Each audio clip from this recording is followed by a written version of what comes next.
பாருங்க, இதுதான் கொடி உருளைக்கிழங்கு, அதாவது ஏர் பொட்டோட்டோ. இது வந்து பார்த்தீங்கன்னா நம்ம விதை எடுத்து வச்சிருந்தோம் போடுறதுக்காக. அது பாருங்க, இது இயற்கை விவசாயத்தில் விளைஞ்சது தான்.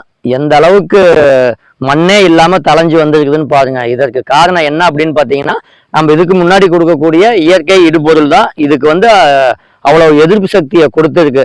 அப்படிங்கிற நம்ம இயற்கையில பண்ணையில பாருங்க நமக்கு எவ்வளோ சத்து கிடைக்குது அப்படின்ட்டு.